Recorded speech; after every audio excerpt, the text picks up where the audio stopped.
Ganderbal police की जानिब से गांधरबल के लार में पुलिस दरबार का इनेकाद किया गया है, जिसमें पंच, सरपंच, तहसीलदार और सीनियर सिटीजन्स के अलावा पुलिस के दीगर अफसरान भी मौजूद रहे।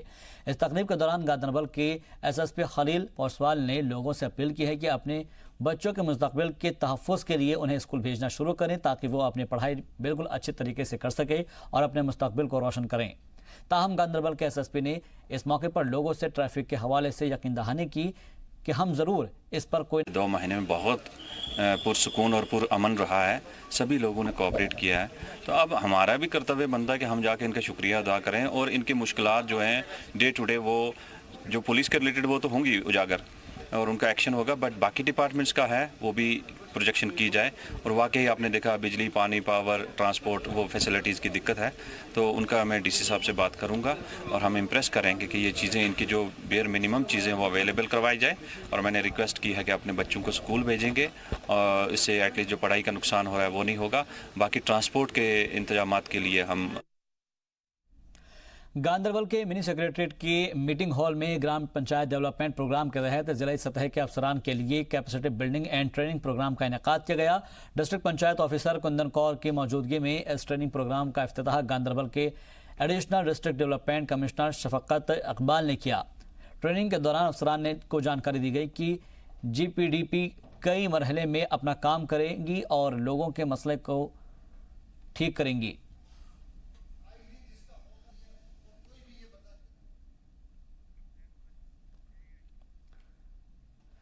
जिले में प्रधानमंत्री किसान मनधन योजना के लॉन्च होने से पहले गांधरबल के जिला तरक्याती कमिश्नर के जेर सरपरस्ती ब्लॉक लेवल अवेयरनेस प्रोग्राम का जायजा लेने की गर्ज से एक मीटिंग का इनेकाद किया गया। इस दौरान अफसरान ने DDC को जानकारी दी कि जिले के मुख्तलिफ इलाकों में कई अवेयरनेस कैंप का इनेकाद किया गया है और आइंदा दिनों में जिले के अलग अलग ब्लॉक्स में भी इस तरह के बेदारी कैंप मुनाकिद किए जाएंगे। DDC ने तहसीलदार और BDO के इश्तराक से स्कीम के बारे में बेदारी फैलाने पर जोर दिया, ताकि पेंशन स्कीम के तहत आने वाले सभी किसान को फायदा हो सके।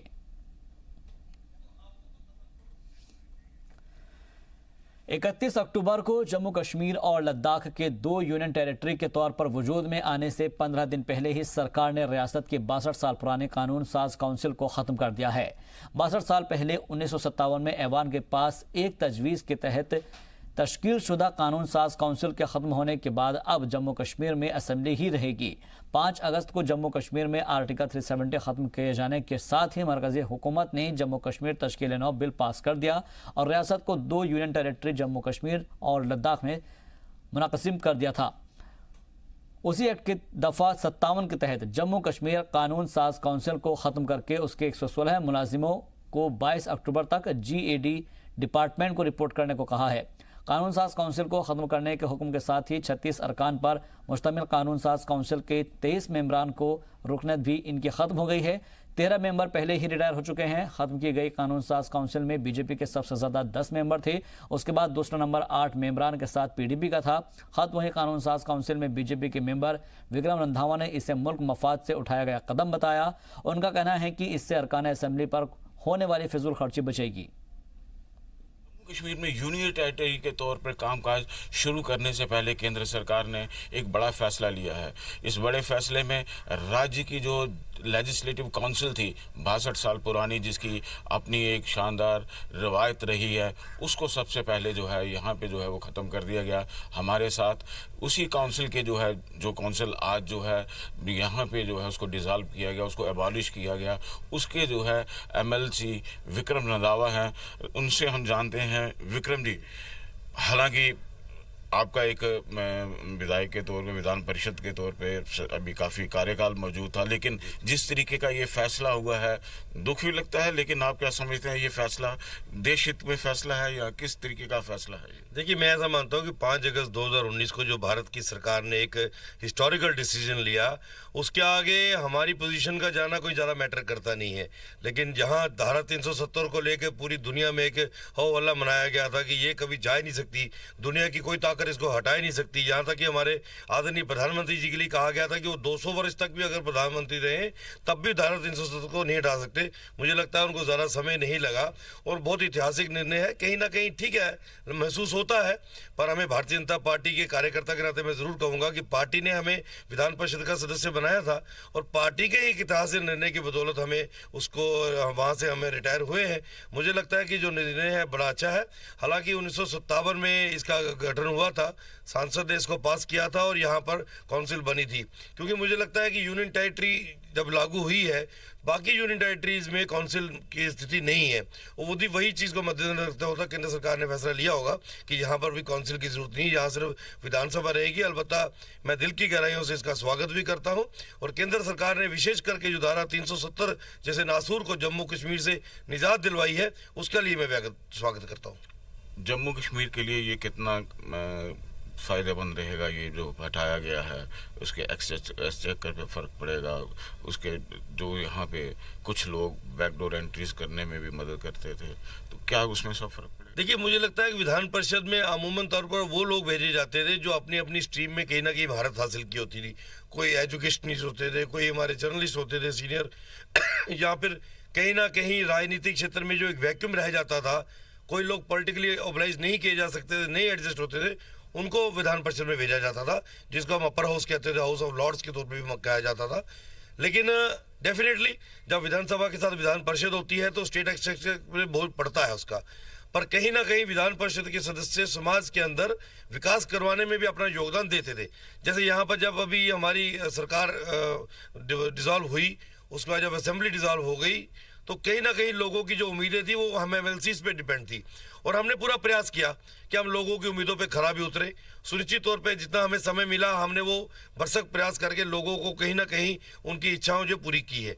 लेकिन अब जो इतना बड़ा निर्णय है तो इसके आगे बड़ी ज़्यादा इफ्स एंड बट्स पे बात करने की जरूरत होती नहीं है, पर मुझे लगता है कि अगर पूरे देश के अंदर ही ऐसा स्थिति बना दी जाए जैसे बाकी राज्यों में भी है, अगर इसके फायदे नहीं है तो फिर इसका रखने का कोई औचित्य नहीं है।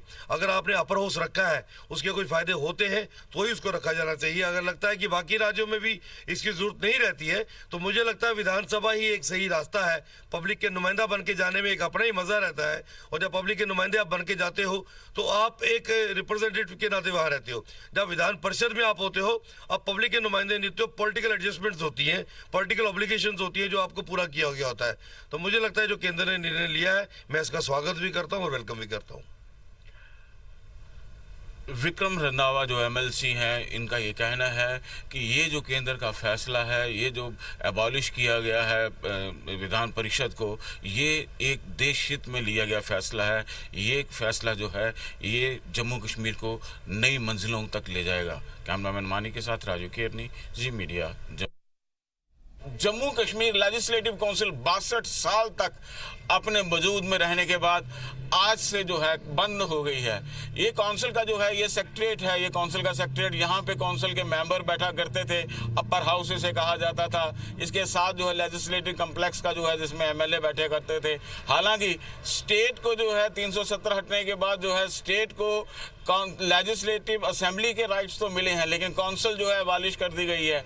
370 हटने के बाद जो पहला काम जो है, अगर हम बात करते हैं यूनियन टेरिटरी जो है जब जो है एग्जिस्ट आएगी, जब एग्जिस्टेंस में आएगी, जब जम्मू कश्मीर को जो है वाइफरकेशन कर दिया जाएगा, जम्मू कश्मीर और लद्दाख, जम्मू कश्मीर जो है यूनियन टेरिटरी जो बन जाएगी 1 तारीख से, 1 नवंबर से, तो उस समय जो है यहाँ के जो एमएलसी हैं वो यहाँ पे नहीं दिखेंगे। हालांकि उन कल से ही 22 तारीख को, जब 22 तारीख तक उनको जो है एक डेडलाइन दी गई है यहाँ के एम्प्लॉइज़ को, जो एम्प्लॉइज़ यहाँ पे हैं वो 22 तारीख तक जो हैं वो जनरल एडमिनिस्ट्रेशन डिपार्टमेंट को रिपोर्ट कर सकते हैं ताकि उनकी फर्दर पोस्टिंग जो है कहीं ना कहीं उनको एडजस्ट किया जाए गवर्नमेंट की तरफ से। लेकिन जो हाउस ऑफ एल्डर्स के जो परिषद के मेंबर हुआ करते थे, जो विधायक हुआ करते थे, वो कल से ही महरूम हो चुके हैं अपनी सुविधाओं से। थोड़े दिनों के अंदर ही उनको अपने सारी सुविधाएं जो हैं वो छोड़नी पड़ेंगी। हालांकि बीजेपी इसमें सबसे बड़ी जो है लूजर पार्टी जो है वो मानी गई है, लेकिन उनके जो है एमएलसी, उनका कहना है कि जम्मू कश्मीर तो अगर जो है तरक्की की राह पे जाना है तो ये लेजिस्लेटिव काउंसिल का हटना जो है ये देश हित में है, क्योंकि देश में कहीं भी लेजिस्लेटिव काउंसिल नहीं है। कैमरामैन मानिक के साथ राजू केरनी, जी मीडिया, जम्मू। पुलिस ने शोपिया में ट्रक ड्राइवर और सेब कारोबारी के कत्ल में मुलव्वस हिजबुल मुजाहिदीन के जिला कमांडर नवीद बाबू और राहिल मागरे के पोस्टर जारी किए हैं। पुलिस ने इन दहशतगर्दों का सुराग देने वालों को इनामात देने का भी ऐलान किया है। गौरतलब है कि गुज़िश्ता पीर को दहशतगर्दों ने शोपिया के श्रीमान इलाके में राजस्थान के ड्राइवर शरीफ खान का कत्ल करके ट्रक को आग के हवाले कर दिया था। इसके बाद बुध की शाम को त्रेंज शोपिया में दहशतगर्दों ने पंजाब के 2 कारोबारियों को भी गोली मार दी थी। इनमें एक की मौत मौके पर ही हो गई, जबकि दूसरे की हालत संगीन है। उधर कुलगाम के डिस्ट्रिक्ट पंचायत ऑफिसर शौकत एजाज भट्ट के जेर सरपरस्ती में nodal officer RO, ARO, BDO और दूसरे अफसरान के साथ एक मीटिंग का इनेकाद किया गया। इस दौरान नोडल ऑफिसर्स ने डीपीओ को ब्लॉक डेवलपमेंट काउंसिल के इंतखाबात की तैयारियों का जायजा लेने की कहा और तैयारी की जानकारी ली। साथ ही डीईपीओ ने अफसरान और साथ ही बाकी के लोगों को जोर देते हुए कहा कि इंतखाबी अथॉरिटी के जरिए दिए गए कवायदों को ये जवाबित पर सख्ती से अमल करें और जिला भर में मॉडल ज़ाब्ता अखलाक को यकीनी बनाएं। Jammu Kashmir employees joint consultative के चेयरमैन एजाज अहमद खान ने श्रीनगर में कहा कि एसएसए टीचर की तनख्वाह वागुजार की जाए। उन्होंने कहा कि एसएसए टीचर की तनख्वाह कई अरसे से रुकी हुई है और जिसकी वजह से असातिज़ा की जिंदगी मुतासिर हुई है। उन्होंने जल्द अज जल्द असातिज़ा की तनख्वाह रिलीज करने की अपील की है। ये जो हमारे असातिज़ा हजरात हैं एसएससी में जो है टीचर साहिबान हैं, उनमें से बहुत सारे सैकड़ों की तादाद में बहुत सारे एसएससी के जो है टीचर्स हैं पिछले 8 महीनों से तनख्वाहों से महरूम है। कुछ लोगों को जुलाई के आगे से तनख्वाह नहीं है, कुछ को मार्च आगे तनख्वाह नहीं है। आप देख लीजिए कि जिनकी ये हमारी कौम के मेमार जो टीचर्स हैं इनके तनख्वाहें 8-8 महीनों से बंद पड़ी है। सरकार को देखना चाहिए कि ये कौम के मेमार जो है ये हमारे असातिज़ा साहिबान हैं, इनके बाल बच्चे कैसे चलते होंगे, इनके घर कैसे चलते होंगे। इस हवाले से मैं आज ऑनरेबल गवर्नर जनाब अपने जो गवर्नर साहब हैं और एडवाइज़र साहब से इनसे ये इस्दा करता हूँ कि वो इस मामले को देखें कि ऐसे टीचर्स खासकर ज़िला बांडीपोरा में जो टीचर साहबान तैनात हैं उनकी तनख्वाह 8 महीनों से कुछ लोगों की 8 महीनों से बंद पड़ी है, कुछ की 6 महीनों से बंद पड़ी है। उनकी तनख्वाहों को जल्द अज जल्द वागुजार करिए, हमारी सरकार से इस्दा है। बनिहाल में शहद की मक्खी के हवाले से एक बेदारी प्रोग्राम का एहतमाम किया गया, जिसका एहतमाम खादी और विलेज इंडस्ट्रीज बोर्ड ने किया। इस प्रोग्राम के मेहमान खुसूसी जम्मू के khadi and village industries board के chief executive officer Tilak Raj और आईटीसी के chief operating officer Sanjay Kumar थे। इस प्रोग्राम में बहुत से शहद की तिजारत से जुड़े हुए लोगों ने शिरकत की। साथ ही इस दौरान एग्जीक्यूटिव ऑफिसर तिलक राज ने कहा कि बनिहाल में शहद की तिजारत के मजीद मौके पैदा किए जाएंगे ताकि शहद के कारोबार से जुड़े हुए लोगों को मजीद मुनाफा हासिल हो सके।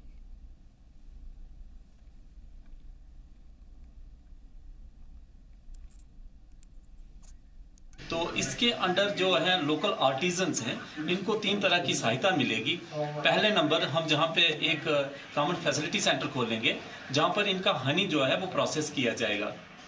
प्रोसेस करने के बाद इनको अवेयर भी किया जाएगा कि जो हनी बीज है वो कैसे रेयर करनी है, उनका हनी इन्होंने ला के कैसे वहाँ पे वो प्रोसेस करना है। प्रोसेस करने के बाद गवर्नमेंट को इनको पूरी सहायता देगी कि अप टू ब्रांडिंग और मार्केटिंग भी इनको जहाँ पे प्रोवाइड की जाएगी। तो डिपार्टमेंट की एक कोशिश है khadi and village industries board की तरफ से कि जहाँ पे एक इम्प्लीमेंटिंग एजेंसी जो कि लोकल एनजीओ है वो इसमें इम्प्लीमेंटिंग एजेंसी रहेगी। साथ में हमें टेक्निकल सपोर्ट जो है इटको की तरफ से मिल रहे हैं। तो इनको हमें टेक्निकल सपोर्ट देने के बाद जो पूरा क्लस्टर जो है जहाँ पे एस्टेब्लिश किया जाएगा और जो लोकल लोग हैं जो जहाँ के आर्टिजन्स हैं जहाँ हम कहें कि नहीं भी हैं तो वो भी इस स्कीम के साथ जुड़ें और भरपूर इस स्कीम का फ़ायदा उठाएं। हम गवर्नमेंट का मेन मकसद ये है कि जहाँ अगर हनी अच्छा होता है तो लोग हनी पैदा करें, सेल्फ एम्प्लॉयमेंट क्रिएट करें ताकि ज़्यादा से ज़्यादा लोग जो है सेल्फ एम्प्लॉयड हो जाएं और घर बैठे उनको मार। वादी में पीर पंजाल के पहाड़ों पर पहली बार बर्फबारी के साथ ही वादी चिनाब में ठंडे मौसम का आगाज हो चुका है, जहां पर आपको बता दें कि पीर पंजाल की पहाड़ी और खास करके रामबन के बनिहाल इलाके में पहाड़ों पर बर्फबारी की वजह से मौसम में तब्दीली आ गई है और जिसकी वजह से बनिहाल के लोगों ने गर्म कपड़े पहनने शुरू कर दिए हैं। इसके साथ ही बाजारों में लोग सर्दी में पहनने के लिए गर्म कपड़ों का खरीदारी करते नजर आए हैं। गुज़िश्ता साल की तरह इस साल भी अक्टूबर में ही मौसम ने अपना रंग तब्दील कर दिया है और मौसम सरमा का आगाज हो चुका है।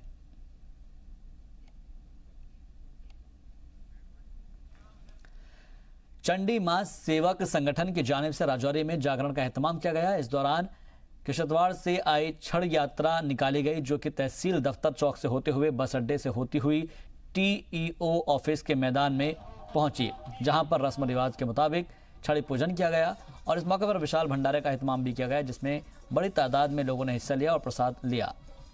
भंडारे के फौरन बाद रात को मां का जागरण शुरू किया गया। इससे सबसे पहले विशाल हरि ने गणेश वंदना से शुरुआत की और फिर पंजाब की मशहूर हस्ती जालंधर के रहने वाले मोहित सोफी ने आवाज़ का जादू बिखेरा, जिसने भक्तों को नाचने पर मजबूर कर दिया।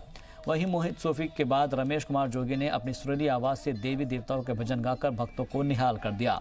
उसके बाद राजेंद्र कुमार मनहास ने अपनी सुरीली आवाज़ से मां के भजन सुनाए। नौजवानों को नशे से दूर रखने के मकसद से एक प्रोग्राम रखा गया। एक्साइज महकमे ने इसका नाम नशों से नहीं खेलों को अपनाए रखा है और इस मौके पर शहर में वाक़े कॉलेज के मैदान में मुनाकिद कराए जा रहे 3 रोज़ा खेल के मेले में दूसरे दिन देही इलाकों का बोलबाला रहा, जिसमें बड़ी तादाद में खेलों के मद्दाहों ने और खिलाड़ियों ने और नौजवानों ने हिस्सा लिया। आज के खेल मुकाबले की सदारत ETO राजौरी पुंछ वारिंदर सिंह पवार और मंजीत सिंह कल्बल के बानी तारिक खान ने की। देही खेलों में नौजवानों ने कबड्डी, वजन उठाने और साथिया कलाई पकड़ने के मुकाबले में हिस्सा लेते हुए अपने दमखम का मुजाहरा किया और साथ ही नौजवानों को नशे से दूर रहने की अपील की। सर ये हमारी तरफ हमारे डिस्ट्रिक्ट का ये एक कंपटीशन वेट लिफ्टिंग होता है, ये अभी ख़त्म ही हो चुका है। अभी कुछ लड़के रहे हैं करने के लिए, लेकिन अगर ये आवाज़ उठे कि ये कंपलसरी हो जाए, अच्छा चले, इसमें बहुत लड़के हैं नशे से वगैरह हर चीज़ से बच सकते हैं, अपनी जान के लिए ये सब ख्याल रखेंगे अपना। तो ये वेट लिफ्टिंग हमारा एक डिस्ट्रिक्ट लेवल का हमारा ये स्टोन का वेट लिफ्टिंग होता है। तो आप कहाँ से आए हैं? जी मैं तहसील मेंढर का हूँ। जी सर। कितने लोग हैं ये पूरे डिस्ट्रिक्ट में जो ये काम? सर ये पूरे डिस्ट्रिक्ट में कोई 10-15 लोग होंगे बस। तो क्या लगता है कि ऐसे ऐसे जो हमारी ट्रेडिशनल गेमें हैं वो ख़त्म होती जा रही हैं? जी बिल्कुल ख़त्म होती जा रही हैं, उनको कुछ बढ़ावा नहीं मिल रहा, कुछ कंपटीशन हो नहीं रहे।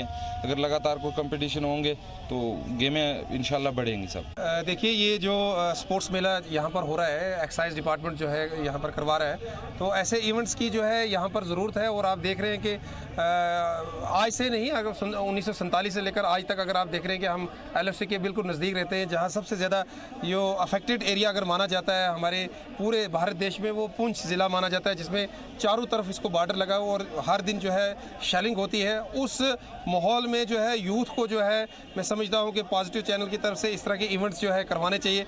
और मेरी एडमिनिस्ट्रेशन पुंछ से भी और स्टेट जो हमारे इस वक्त गवर्नर साहब है सत्यपाल मलिक जी, उनसे भी गुजारिश है कि इस तरह के इवेंट्स को जो है यहाँ पर करवाया जाए। और जो हमारा ये बीनी पकड़ना और पत्थर उठाना जो यहाँ पुंछ की रवायत रही है, इसको जो है स्टेट गेम में भी लाया जाए।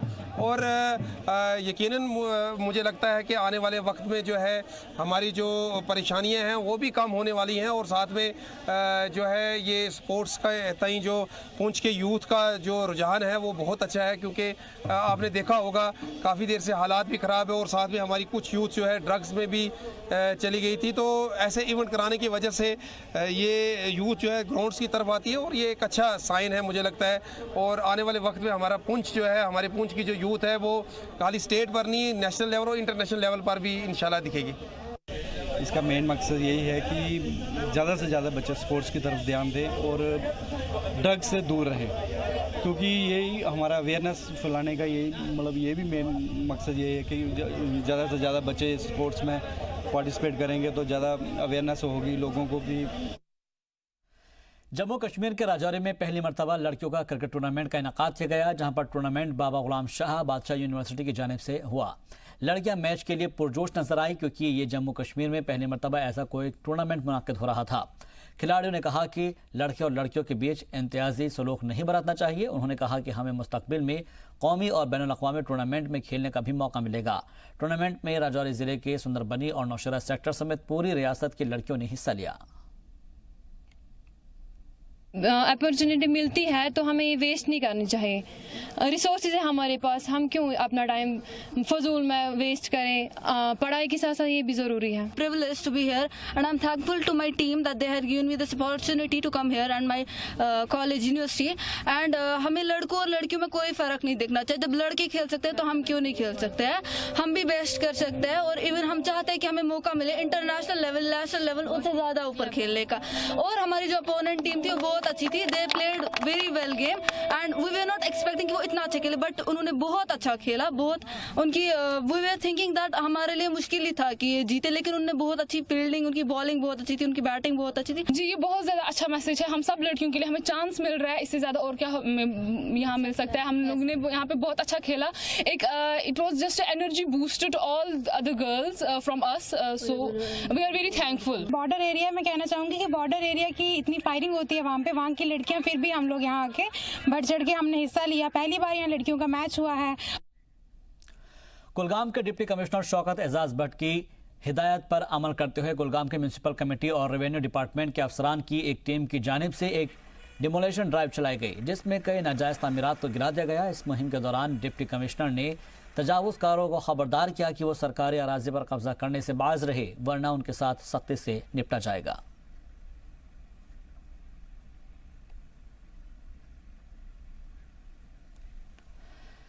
जम्मू में 20 अक्टूबर से कौमी सतह का हॉकी टूर्नामेंट मुनाकिद होने जा रहा है और इस टूर्नामेंट का इनेकाद सिख प्रोग्रेसिव फ्रंट की जानिब से श्री गुरु नानक देव जी के 550वें त्यौहार के मौके पर किया जा रहा है।